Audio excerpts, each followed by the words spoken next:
Unë thash me bashkë me 4 burra tjerë. Kaq kemi qenë. Ka vazhduar. Ju edhe me të drejtë dash përmendet gjithë këto etapa që i keni marrë një qëndrim dhe ka vazhduar më tej. E that morali politik. Edhe 2009-2013 politika jon dash që ka ardhur këtë gjendje. A mendon se pikërisht kanë hyrë njerëz pa vlera dhe pa qëllim dhe pa moral politik së aty? Do të tregoj një dhe ato ajo që thatë për ndryshimet kushtetuese që erdhën këtë gjendje me listat mbyllura, me listat hapura, pra nuk janë lojtarë që janë bo vetë. Tjetër gjë. Pikërisht, do ta them edhe shënjimi tjetër që ka momentet që kanë shënjuar Partitë Demokratike dhe degradimi i Partisë Demokratike dikush është dhe 20 janari. 20 janari. Që nuk mund të harrohet. 20 janari, pra, është fantos në anën 98-ën, e sulmun, të normal, turmat edhe e bëjnë. A kupton? Ti jesh gjithmonë i prirur pushteti që të jetë më tolerant, që mos ketë viktima. Padyshim. Unë nuk e them kurrë, edhe me këtë më besoni, edhe këtë e di 1000% që ta harroj që është dhënë urdhë nga Sali Berisha. Harroj këtë pjesë. Harroje. Nuk noth.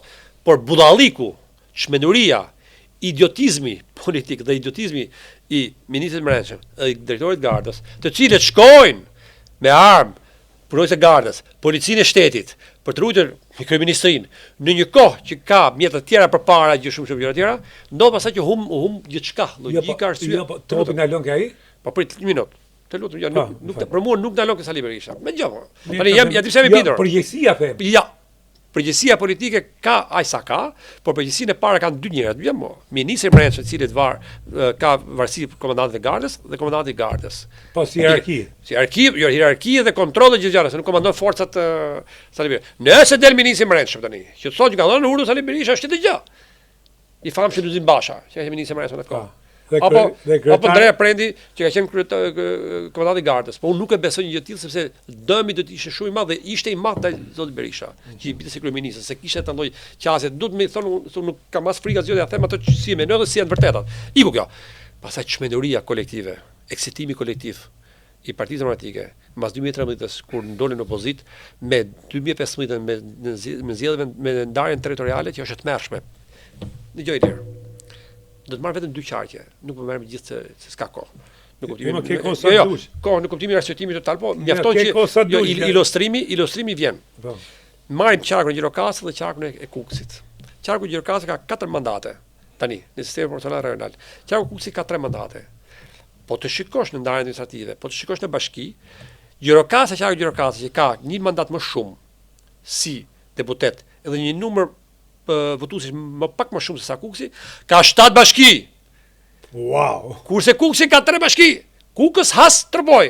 Që do të thotë që gjithë punësuar, gjithë administrata vendore janë 7 bashki të cilët punojnë për atë partitë të cilët ka fituar zgjedhjet vendore.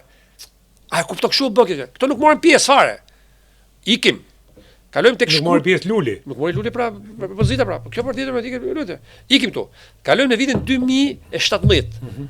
Në marrëveshjen e 17 majit në 2000. Por pavarësisht në marrëveshjen e 17 majit, po e harroj këtë se nuk dim se ka drejtëhije të forta dhe nuk e di çfarë marrëveshje bë Basha Rama, nuk e dim, por mos harro shkurti 2019-s.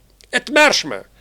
Unë kam qenë bashkë me Ilir Osmanin, mjeshtër, një profesor i drejtë kushtetuese.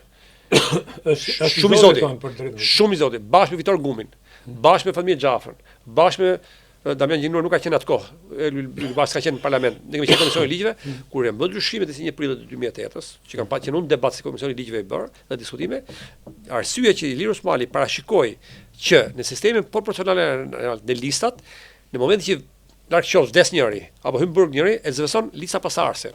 Apo kur ikën njëri apo jep dorëheqjen, zëvendëson lista pasardhëse. Pra nuk është sistem majoritar që ti nëse vdes apo hyn njëri në burg dhe i diqë mandati, do bën zgjedhje prap, nuk i zgjedh tjera. Bravo. Edhe tani çfarë bën këto? Budallit. Këto e thanë, i marrin nga letër bakalli këto, firmose këto që thanë, hajde tani, të parasysh se një tërheqje nuk do hyn më këto, se po mos hyshin do kishte bërë sens.